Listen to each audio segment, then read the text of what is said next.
Welcome to episode 28 of Secret City Geek Lab, your resource for everything geek. We'll talk movies, TV, comic books, and video games, and anything else that we find geeky. I'm your host, Alan Ng, and you'll hear from me and members of the improv comedy group, Secret City Comic Society. Today we have a special appearance by Joey Shope and Liam Holton, but today's show is brought to you by Secret City Comic Society, the best in all ages improv comedy in downtown Fullerton. Visit Secret City Comic Society and the Geek Lab at secretcitycomedy.com. Coming up this week, another movie review of The World's End with Joey Shope and Liam Holton. Also from the D23 Expo, the Imagineering 60th Anniversary panel called Leave 'Em Laughing. But first up, The World's End. We reviewed this 2 weeks ago, but then Joey Shope and Liam Holton got into the mix, and they wanted to talk about the movie as well. The World's End is the third installment of director Edgar Wright's trilogy of comedies starring Simon Pegg and Nick Frost. In The World's End, 20 years after attempting an epic pub crawl, 5 childhood friends reunite, when one of them becomes hellbent on trying the drinking marathon again. And here's that review from Joey and Liam. I'm with Liam Holton and Joey Shope, and say they saw The World's End. All right. Joey, tell me a quick synopsis of the story. Okay, well, so Simon Pegg and the other guy, Nick Frost. So Simon Pegg and Nick Frost are old friends, and they the very beginning of the scene, or the movie, was them as kids going through this pub crawl. Essentially, they don't make it, and so Simon Pegg's character wants to go back years later, after they've grown up and stuff, and you now see how they've changed and become adults and stuff like that. Okay, great. Liam, what did you think of the movie? I thought, as part of the Cornetto trilogy that Simon Pegg and Nick Frost and Edgar Wright did, it was a good way to end it, but that doesn't mean it was the funniest. It was actually a lot darker than the other ones, but it ended the series well. It ended on a good note. Really? Because I feel the opposite. I feel like it was probably their weakest one. Yeah, as far as comedy, it was their weakest. Well, no, I feel like as a movie as a whole, it was one of the more weaker ones. You know what? You're right. As a comedy, it was one of the weak ones because it wasn't funny. But I will admit, there is a lot of character development. Yeah, it was solid acting, and it had developed characters, and they had a good. It wasn't a twist at the end, but the reveal at the end made it worth it. It made more sense instead of in Shaun the Dead. It was just Sean trying to win his girlfriend. In Hot Fuzz, it was just he's an uptight cop. In this one, he had an actual character, and he played it really well. Yeah. So let me ask you this: when you say this is the weakest of the three, does that still make it a bad movie? Or does it mean it's a bad movie, or was it a good movie? No, it was a great... as far as the comedy, it was not what I was expecting. It wasn't nearly as funny as Shaun the Dead or Hot Fuzz, but as a movie and as the end of a trilogy, I thought it was good. I thought it was the way they had to end it. I mean, yes, acting-wise, I would say it's the strongest, but comedy-wise, it's definitely not. I mean, Hot Fuzz set the bar so high that I was expecting it to be perfect when it came out, but I mean... Here's my thing. I never saw any commercials for it. I never really saw any ads for it, because the whole idea wasn't... I had no idea going into that. To me, as far as I knew, it was just about Simon Pegg and Nick Frost, and maybe a couple of people like Martin Freeman and a couple of other characters going through each bar, and you see one of these characters change. Because it was a pub crawl, and I heard a little bit about like they want to do it again after years of failure. That to me means somebody wants to do it and maybe trying to grow up, or that's what I figured was going to happen.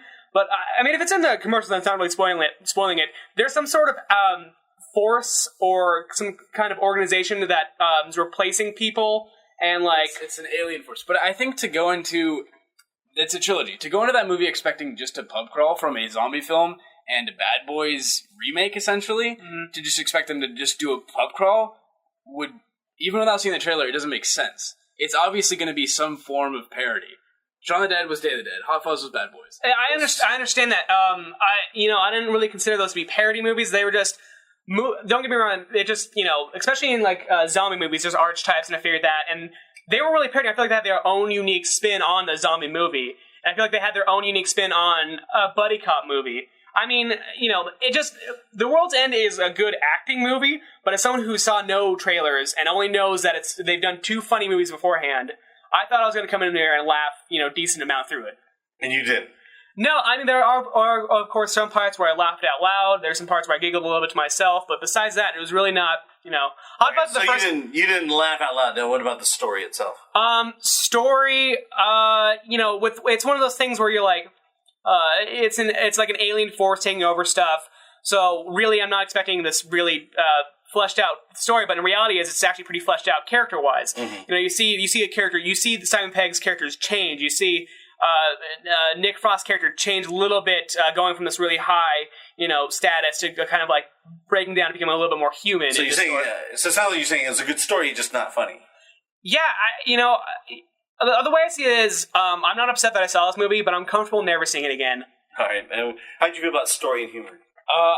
I can totally agree with the humor. It wasn't as funny. I think as far as ending a trilogy, though, if they just did another comedy movie, it wouldn't feel like it was complete. But for the story, yeah, I mean, you can tell going into it, it's 5 friends. 4 of them have changed, 1 of them is not. And you can tell that they're there to help him. That's one of the underlying things that really makes it a better story. Is it's about him, and they know it. It's not, I wonder what we're all going to find out. And yeah, I thought it was a neat twist to see, there was clear, it wasn't just he was just still a kid. Mm-hmm. Once you find out what it is at the end, it really makes it a good story that, not even watching as a comedy, it was just good. Okay. From Liam, from a scale from 1 to 10, how did you rate This Is the End? The World's End. I'd give it an 8. And Joey? I'd give it a 5, maybe a 6. Okay. But definitely a 5. All right, thanks, guys. You're listening to KTSTFM. I'm Alan Ng, and this is Secret City Geek Lab. Coming up is the D23 Walt Disney Imagineering 60th Anniversary panel called Leave Them Laughing. From the classically corny jokes on the Jungle Cruise to the musical patter of Mater at Mater's Junkyard Jamboree, humor has always played an indelible role throughout Disney parks around the world. Imagineers Dave Fisher, Joe Lanzero, Kevin Rafferty, Jason Sorrell, and George Scribner discuss the overt, covert, and off-the-wall humor found in Disney parks. Now, I don't have the entire session for you because it was well over an hour long. But what I did is I have various clips where they talk about really interesting things about Disney parks. The first one is the Jungle Cruise. If you didn't know, the Jungle Cruise didn't always start off funny. But the question is, when did it become funny? And here is that discussion. Okay, so we want to start out by actually, humor wasn't always a part of the Disney parks way back when. Walt was very serious about it. Remember, the Jungle Cruise was not the funny place that it is today. In fact, it didn't become the funny place that it is today until the early 1960s when a certain gentleman came over from animation. And, Jason, you want to take up the story with the Jungle Cruise? Yeah, actually, Mark Davis had just wrapped up work on 101 Dalmatians, and he was kind of in between projects. He was going to move forward with a project of his own called Chanticleer, which didn't get off the ground, so he was looking for things to do, and Walt had said, Mark, why don't you go down to Disneyland? It's been up and running for about 6 years now, but take a look at it and come back and let me know what you think. And Disneyland by then was already a runaway success, but it wasn't exactly a laugh riot, and that's what Mark reported back to Walt. He said, I loved it, but one of the things that was missing is one of the key ingredients in our animated shorts and our animated features, and that's humor. And then Walt said, well, see what you can do with it, and that's where we got gags like what you see here with the Jungle Cruise and some of the gags that were added to the Mine Train through Nature's Wonderland. And Joe, you know a lot about Mark's early Yeah, we have more pictures. So, and I think both George and I both have this in common in why we admire Mark, and everybody admires Mark. It was his ability, and I think all the attractions that his hand touched speak to this, to imbue an animatronic figure or, with very limited animation. In fact, Mark always talked about the animation was just the icing on the cake. It was all about understanding how to stage a character and the quick read. Because in animation, where Mark came from, in our training, it's all about 1/24th of a second. You got to figure out how to, which the best pose that's going to communicate whatever the emotion is or that story point is, and in these rides, especially more the older rides where we have a conveyance system that just continues without stopping or starting. Nowadays we have a lot more sophisticated ride systems that allow us to do that. But there, in fact, they always talked about the billboard technique. The billboard technique a lot of the old guys said it was about, if you're driving down the freeway at 60 miles an hour, imagine a billboard and how quickly you have to communicate to people what's on that billboard, because you have just seconds. And they were masters, and even to this day, you don't need any animation to get that. He's pointing at the people in the front row. Right here. Those guys there. You don't need any animation. You are awesome. You are. Yeah, but now he's even better. Oh my God. Look at his body language. It's incredible.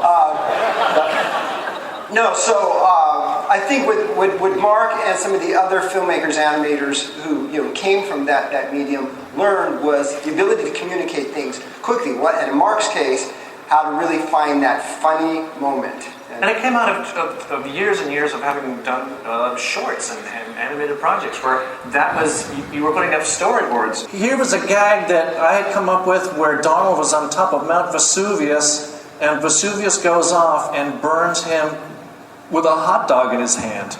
And he goes up there to Mount Vesuvius to make a charred hot dog. Well, it doesn't read from the front. The master of somebody like Mark Davis was understanding that a gag reads from the side, that things read in profile. And these guys were masters at it. I mean, like to Joe's point, it had to read really, really, really quickly for the gag to pay off. Well, especially since, we're all it's about the brevity of storytelling on our attractions. We can have a 4-minute, a 5-minute, and an 8-minute attraction, so you have to cram as much in there as you possibly can. Now with the Jungle Cruise, though, we know that Jungle Cruise has these moments that just read like the Lost Safari that's getting the point in the end. But that brings up the other part of the Jungle Cruise, and that is, where did that script come from? When did it get funny? And any of you guys know? My question now is, there's been some debate. Because every time I ride the Jungle Cruise, I don't know what they're saying half the time, because they're honoring our tradition of ad-libbing over there. My first job at Disney was at the Jungle Cruise. I was 19 years old. We're not sure when it turned humorous. We do know that there was a story. We got an email this week, didn't we? You want to talk about the email? Apparently the story was that Walt visited the Jungle Cruise in the late 50s, right? This was like 1956 or 57. Right. And one of the Jungle Cruise skippers suggested to Walt that he punch up the humor on the attraction, right? And so we did a little research on that. And what did you find out from the archives? We found it wasn't true. Yeah, it wasn't true. Okay. Yeah. So we figure, we think that the humor came in at about the same time that Mark did all of his gags, and that's when it turned into the laugh fest, the joke fest, the pun fest that it is today. We've also had to take the Jungle Cruise to other countries. And Kevin and I worked on Hong Kong Disneyland, which was just a blast working on the Jungle Cruise over there. It's okay. And we worked with a couple of writers, one in Mandarin and one in Cantonese, to work on the jokes, because obviously the jokes that we do may be a little bit different over there. You want to pick up the story here about the Mandarin in particular?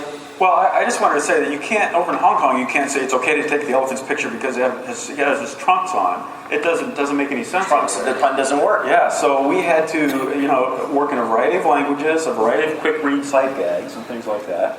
And but the one gag we found that worked, but it stayed in the script, and it seems to work in any language, is your opportunity to leave your mother-in-law behind. humor in any language. So go to Russian, French, Mandarin.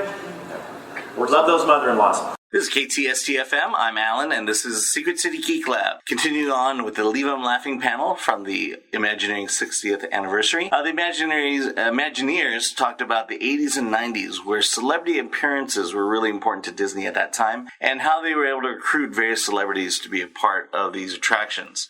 So here's the continuation of that panel. Getting back to the celebrities of the Michael Eisner era, none of us actually did Back to Neverland. Although a classmate of yours did. Jerry Reese. But, so we started working with all these TV actors. You remember Cranium Command? But we kind of had this habit, as we got to the 90s, of working with one particular TV show. Let's start with this clip. See if you know where this is from.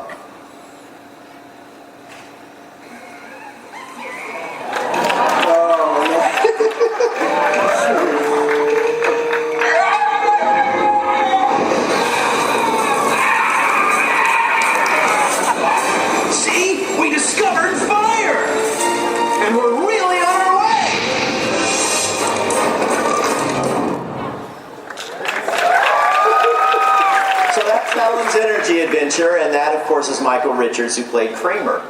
So fast forward a few years, and we somehow lured Jerry Seinfeld into what cruise ship, right? Yeah, I was working for Imagineering Creative Entertainment at the time, and I wrote the script for the christening of Joe's Fantasy. And by fantasy, I mean... What about the ship? That was a heck of a solution. I was hoping to land that. No, but we knew going in that the ship was going to be christened in New York, and it was important actually to Bob Iger to make the whole thing a celebration of New York, home of the grand age of the ocean liner. So we wanted to create an experience that had virtually all New York talent. We got Neil Patrick Harris to host the show, beloved host of the Tonys. And in one of the first meetings, I said, wouldn't it be great if we could get Jerry Seinfeld to come out and do a set? And everyone thought, there's no way, it's not going to happen. But I wrote him in. I wrote some sample material. Gave him a call. Pardon me? Gave him a call. Said, Jerry, it's Jerry, baby. Who's this? What kid? Who are you? Give me a handle. But it was interesting because he, I think, had registered with him that this was going to be a major New York moment, so he agreed to do it. But the point is, I took a leap and actually wrote the first 30 seconds for him, and I thought, well, it would be hysterical. He's the highest paid comedian on the planet. He plays sellout arenas, every night of the year, and we've got him playing a cruise ship. And I don't know if you know much about the stand-up comedy business, but if you're appearing on a cruise ship, it's not exactly an indication that things are going well. So I wrote a little bit for him, and it turned out that he liked it. And again, one of the highlights of my career, it's just a stupid little thing, but I wrote the intro for Neil to say to him, and he said, I can only pray that the world of syndication is a tenth as kind to me as it has been to our next guest, ladies and gentlemen, Jerry Seinfeld. Seinfeld theme comes up, Jerry comes up, and he comes out and he goes, I'm on a boat! I'm on a boat! Finally, I get a chance to see what the end of my career will be like! And then he looks around at Joe's gorgeous ship, and he goes, you know what, it isn't so bad. Okay, so we've covered Jerry. We've covered Kramer. One of my favorite stories. Kevin has just written so many things, and another one of our favorites is It's Tough to Be a Bug. And he has a particular story about one of the bugs that appeared in the show. So Kevin, take it away. So early on, Tom Fitzgerald and I decided to cast Jason Alexander as the acorn weevil. He's a little guy that flies in front of Chili, the Chilean tarantula. It would be great if we had the footage, wouldn't it? We don't. We don't have those connections. So there was a little misunderstanding. Jason came into our studio at Imagineering Studio A, and I was going to direct him. And he got into the booth, and we were sitting there at the console, and he said, okay, I've been trying out a couple voices for this character. How about something like this? And I wanted George Costanza. We got him because we wanted George Costanza, but we couldn't tell him that. So we said, no, Jason, that's not quite it. And he says, well, how about something in the lower range like this? And we said, no, that's not quite it. He said, how about something a little Cockney kind of thing? No, that's not quite it. And he went through like 12 more voices, and finally he got mad. He says, Kev, what is it? Exactly what is it that you want? And I said, that! And he said, George Costanza. Hey, wait a minute, Dave. I think I'm getting a text. It's from Julia. Oh, wondering when you're going to call. Elaine, we haven't taken care of Elaine. Well, she's still busy. She's working. She's getting Emmy nominated. Uh-oh, did I... anyway. So while we're on It's Tough to Be a Bug, sometimes the funniest things never appear on the screen. One of the things you don't see on It's Tough to Be a Bug was one of Kevin's favorite gags, right, Kevin? Yeah. This is the story. For those of you old enough to remember, there was a show on TV hosted by Jim Lang, The Dating Game. And there was a segment in It's Tough to Be a Bug called The Mating Game. And instead of the fake flowers on the set, there were real flowers on the set. And I was, right in the middle of pitching this idea to Michael Eisner. There was a couple of funny things. to Michael Eisner, and I got to the point of the mating games sequence, and Bachelorette number 1 likes to hang around in old wood piles, the Black Widow spider. Bachelorette number 2, and it was the praying mantis, all these horrible bugs that do horrible things to you. And Flick said, our bachelor lives in Ant Island, and so there's a big introduction, and Flick the ant. And so Flick has his first question, and he says, so, Bachelorette number 1, we've had our first romantic interlude. What next? And she says, I bite your head off and suck your guts out. And Michael said, no, we can't do that. And I said, why not, Michael? And he said, because an ant would not date a spider.